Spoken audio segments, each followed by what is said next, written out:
Hello, Cherie Hanson here.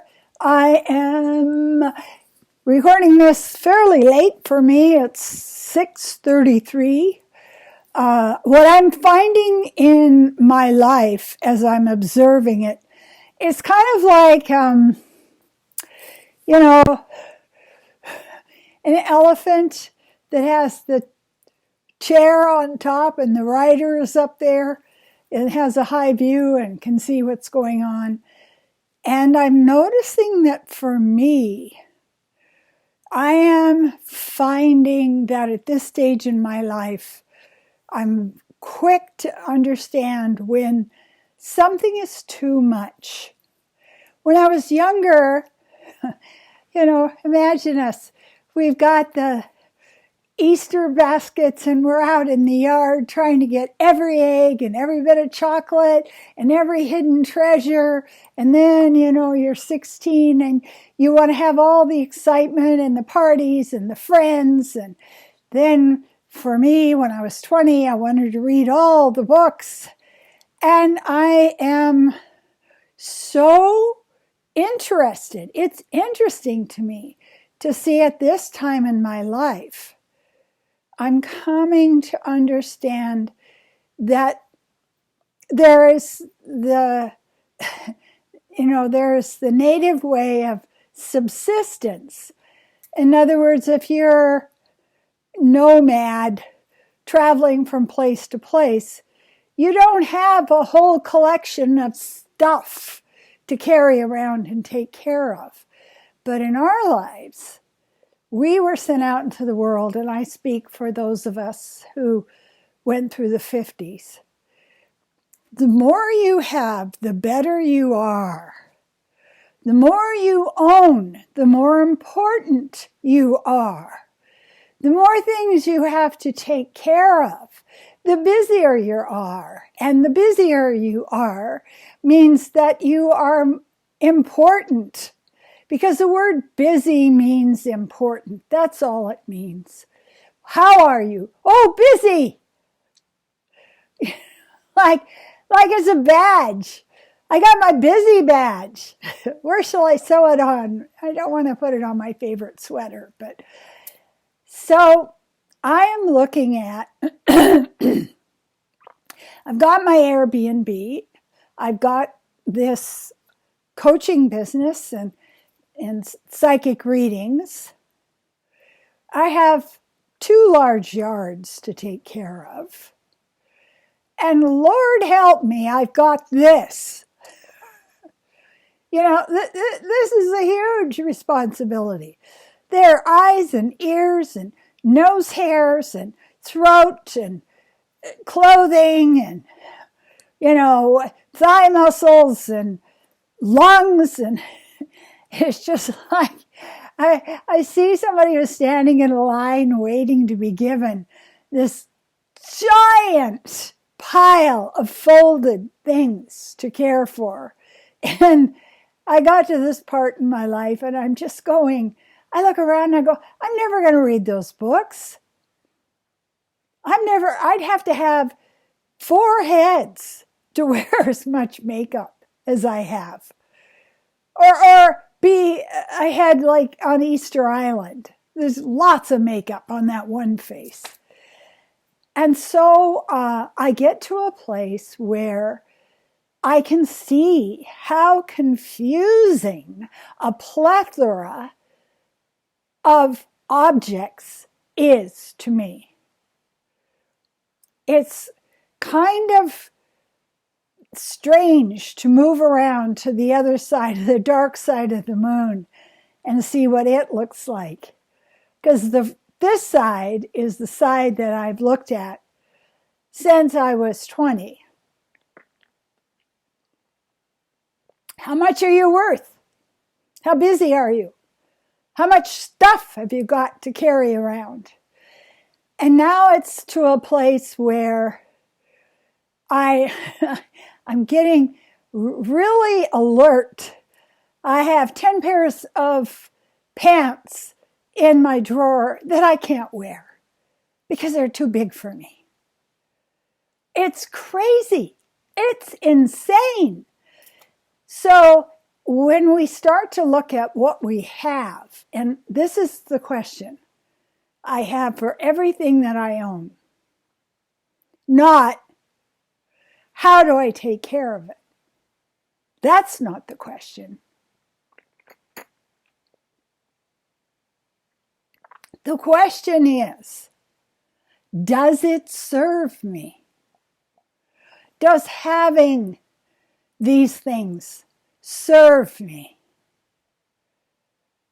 Does it make my life better? I mean, it would make my life better if all I cared about is validating my worthiness. But I'm kind of out of that labyrinth now. I left that labyrinth. I found the way out of the hedge. And I have to ask the question, when I look at the vibration scale that I use when I'm coaching people, and I look at the high vibration, the emotions that go with the high vibration, I'm starting to really look at every act in my day and ask the question, does this raise my vibration? I don't mean by that, I'm taking drugs so I can float around, or, knocking back alcohol so I can, that's not a high vibration. Let's put a note in there. That's a low vibration. Naturally, in my pristine organic state of being human, does this thing raise my vibration? Does it make me happier? A walk will make me happy. And the thing I've noticed about most of my life is I was judging myself. I was giving myself marks for how much I got done. So when I come to a place where it's a sunny day, and what I really want to do is go for a walk, the reason why I didn't do it 1,000 times was because I was seeking validation from myself. No, you're just going to stay home and go through that pile of papers and get rid of the ones you don't need. And where that comes from in me is because my parents were so irresponsible. They were so irresponsible. They were dangerous. So I have spent, 79 years telling myself, you're not dangerous. You're not frivolous. You're careful. You're respectable. You're responsible. But there are some times now when I just go, to hell with it. I'm going to go downstairs with a wire brush and just brush my cat. I know that sink needs scrubbed. But retraining myself out of this way of living my life for so many decades has to be done like a surgeon who's working on tiny veins.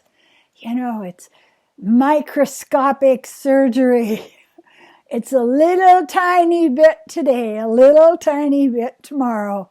Let's just do this thing until we get to the place where we go, this is something I wanted to do. Is it going to raise my vibration up really high and make me just radiate with joy for being alive? Or is it going to continue the story that I am a prisoner of my own desire for validation from me? So we look at these things, we look at these decisions, we look at our patterns, we look at our habits. And like the person who's on the back of an elephant, we have a high view and we can choose which way we want to go now. Won't do it right away. Don't expect that. There's no zippity bappity boo happening. There you are. And the trap that I am being very careful of is the trap of perfectionism.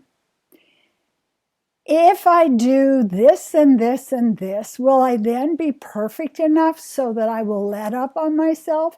Probably not, because I have a habit of demanding too much of myself over the decades. And some days it's quite delightful when somebody says to me, well, what are you doing? What are you working on? And I'll just think, nothing. I didn't work on a damn thing.